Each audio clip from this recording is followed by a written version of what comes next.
सरोकार। नमस्कार, मैं उज़ैबा और आप देख रहे हैं प्राइम टीवी। और महाराष्ट्र में विधानसभा चुनाव से पहले सीटों के बंटवारे पर दोनों प्रमुख गठबंधनों में घमासान मचा हुआ है। कई दलों में भगदड़ जैसा माहौल है तो विपक्षी गठबंधन महाविकास अघाड़ी में शिवसेना और कांग्रेस में तकरार शुरू हो गई है। जरा देखिए हमारी यह रिपोर्ट। विपक्ष में सीट बंटवारे पर महाभारत, एमवीए में सीट शेयरिंग पर खिंची तलवार, असमंजस में फंसे राहुल, उद्धव और पवार। हरियाणा के चुनाव के बाद अब लड़ाई महाराष्ट्र में होने वाली है। राजनीतिक लिहाज से यह राज्य काफी महत्वपूर्ण हो जाता है। पिछले कई सालों से सियासतदान महाराष्ट्र चुनाव का बेसब्री से इंतजार कर रहे थे। खास तौर पर शिवसेना यूबीटी अध्यक्ष उद्धव ठाकरे और एनसीपी के शरद पवार दोनों के सामने खुद की सियासत को बूस्टर देने का बहुत बड़ा चैलेंज सामने खड़ा है। बताया जा रहा है कि महाविकास अघाड़ी में सीट शेयरिंग पर कुछ हद तक तो बात बन चुकी है, लेकिन अभी भी कुछ सीटें ऐसी हैं जहां रस्साकशी जारी दिखाई दे रही है। 258 सीट पर लगभग सहमति जताई जा चुकी है, वहीं 30 सीटों पर अभी भी पेच फंसता हुआ नजर आ रहा है। दरअसल बात यह है कि हर सीट पर लगभग 2 पार्टियां दावा करती नजर आ रही हैं। बस इसी के चलते महाविकास अघाड़ी में सीट शेयरिंग पर बवाल मचा हुआ है। हरियाणा के बाद अब महाराष्ट्र में चुनावी बिसात बिक चुकी है। इसी के साथ ही सीटों को लेकर पसोपेश की स्थिति बनती दिखाई दे रही है। खासकर महाविकास अघाड़ी की बात करें तो कांग्रेस के अब उसके सहयोगी दलों के साथ स्थिति साफ नहीं हो पा रही है। बताया जा रहा है कि 258 सीटों पर कांग्रेस, शरद पवार और उद्धव ठाकरे की सहमति बन चुकी है, लेकिन 30 सीटों पर अभी भी पसोपेश की स्थिति बनी है, जिसको लेकर आज बड़ी बैठक होने जा रही है। इस बैठक में लगभग स्थिति आज साफ हो जाएगी। सीटों को गणित से समझा जा सकता है कि अभी भी महाविकास अघाड़ी में असमंजस की स्थिति दिखाई दे रही है। कुछ सीटों पर अभी भी पसोपेश का मंजर साफ दिखाई दे रहा है। वहीं शिवसेना यूबीटी के लोग अब कांग्रेस के नाना पटोले को बीच से हटाकर सीट शेयरिंग पर सीधा राहुल गांधी से चर्चा करना चाहते हैं, क्योंकि शिवसेना यूबीटी का कहना है कि अब टाइम कम बचा है। ऐसे में सीट को लेकर किसी भी तरह की जद्दोजहद से उनका ही नुकसान होने वाला है। सुबह मेरी मुकुल वासनिक जी से बात हो गई, आज मैं राहुल गांधी जी से भी बात करूंगा और जो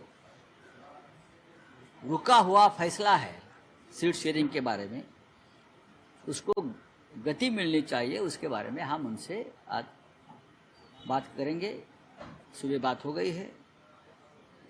बहुत सी सीटों पर फैसला हुआ है, कुछ सीटें ऐसी हैं जिसके ऊपर फैसला नहीं हो रहा। कांग्रेस, एनसीपी, शिवसेना और हमारा अलायंस पार्टी है, समाजवादी पार्टी, कम्युनिस्ट, हमारे यहाँ एक शेतकरी कामगार पार्टी है। अब टाइम कम है बहुत, तो महाराष्ट्र के नेता है वो निर्णय लेने में सक्षम नहीं है। ऐसा मुझे लगता है कि बार बार उनको दिल्ली में लिस्ट भेजनी पड़ती है, फिर चर्चा होती है। अब वो समय निकल चुका है। हम चाहते हैं कि जल्दी से जल्दी ये फैसला हो जाए। एनसीपी और शिवसेना में कोई ज़्यादा मतभेद नहीं है, कांग्रेस में भी नहीं है, समझ लो। लेकिन कुछ सीटें हैं जिनके ऊपर सभी 3 पार्टी दावा करती है। तो आज हमने कांग्रेस हाईकमान से भी चर्चा की दिल्ली में। आज सुबह मैं पार्टी चीफ उद्धव ठाकरे जी से उनको पूरा मैंने जो मीटिंग में हो रहा है हो गया, उस बारे में मैंने माननीय उद्धव ठाकरे जी से भी बात की। उद्धव ठाकरे जी से मुझे कुछ सूचनाएं मिली है, मैं उसका पालन करूंगा शाम तक, और मुझे लगता है कि ये मामला सुलझ जाएगा। सर, नाना पटोले का रवैया सर काफी अड़िग है, वो अड़ियल रवैया अपना रहे, जिस वजह से पूरा मामला फंसा हुआ है, ऐसी जानकारी सामने आ रही है। मुझे मालूम नहीं, शिवसेना के साथ कोई इस प्रकार का रवैया नहीं कर सकता। ये शिवसेना है, हम ज्यादा अनुभवी है महाराष्ट्र के। नाना पटोले हमारे साथी है, लेकिन कुछ सीट पर पेच है, वो दूर हो जाएगा। इंडिया गठबंधन में सभी पार्टियां इस बार कांग्रेस पर प्रेशर पॉलिटिक्स के तहत दबाव बनाना चाहती हैं। दरअसल पर्दे के पीछे की असल वजह यह है कि हर पार्टी कांग्रेस को हरियाणा चुनाव के नतीजों को ध्यान में रखकर सीट शेयरिंग का प्लान तय करने के लिए उकसा रही है। मालूम हो कि हरियाणा चुनाव के नतीजे उम्मीदों से परे दिखाई दिए। इसी का नतीजा यह है कि पार्टियां कांग्रेस पर दबाव बनाती देखी जा रही हैं। शिवसेना यूबीटी कांग्रेस से ज्यादा सीटें मांगती दिखाई दे रही है। कांग्रेस के प्रभाव वाली सीट पर भी शिवसेना यूबीटी दावा ठोकती नजर आ रही है। विदर्भ, मराठवाड़ा, मुंबई की सीटों पर कांग्रेस शिवसेना यूबीटी आमने सामने दिखाई दे रही है। मराठवाड़ा और मुंबई की मुस्लिम बहुल सीटों पर भी शिवसेना यूबीटी का दावा नजर आ रहा है। कांग्रेस के ऊपर बनते दबाव के चलते कांग्रेस ने आज बड़ी बैठक बुलाई है, जिसमें कई बड़े नेता को इस बैठक में शामिल होने के लिए न्योता भेजा गया है। दरअसल कांग्रेस नहीं चाहती कि चुनाव से पहले महायुति को कोई भी मौका उसे घेरने का मिले, इसलिए कांग्रेस आज की बैठक में सब कुछ क्लियर करना चाहती है। इस बैठक में अशोक गहलोत, भूपेश बघेल, टीएस सिंहदेव, अविनाश पांडे, सचिन पायलट, मुकुल वासनिक, उत्तम कुमार रेड्डी समेत कई बड़े नेता शामिल होंगे। वहीं दूसरी तरफ समाजवादी पार्टी के मुखिया अखिलेश यादव भी सीट शेयरिंग पर अपनी पूरी नजर बनाए हुए हैं। समाजवादी पार्टी ने 12 सीटों पर दावेदारी ठोककर अपने इरादे पहले से ही जता दिए हैं। सपा के महाराष्ट्र में दिग्गज नेता अबू हाशिम आजमी ने महाविकास अघाड़ी को साफ तौर पर यह पहले ही बता दिया था कि वो कम से कम 12 सीटों पर चुनाव लड़ेंगे। सीटों को बंटवारा कैसा होगा, इसी पर नजर रखने के लिए अखिलेश यादव 2 दिवसीय महाराष्ट्र दौरे पर हैं।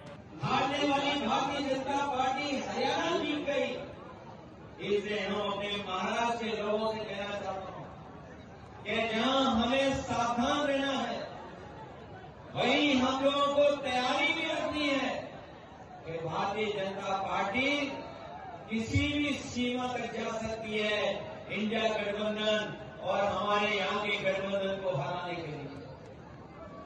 जहां तक गठबंधन की बात है, मुझे खुशी है इस बात की कि इंडिया गठबंधन ने भारतीय जनता पार्टी का मुकाबला किया और भारतीय जनता पार्टी को पीछे करने का काम किया। जो 400 पार का नारा दे रहे थे, वो बहुमत की सरकार नहीं बना पाए, उन्हें दूसरे दलों का सहारा लेना पड़ा। फिलहाल देखना यह होगा कि क्या आज महाविकास अघाड़ी में सीट शेयरिंग को लेकर स्थिति साफ हो जाएगी या फिर असमंजस की स्थिति अभी बनी रहेगी। Output desk, prime TV. और हमारी स्पेशल रिपोर्ट में अभी के लिए इतना ही। बाकी तमाम खबरों के लिए आप देखते रहिए प्राइम टीवी।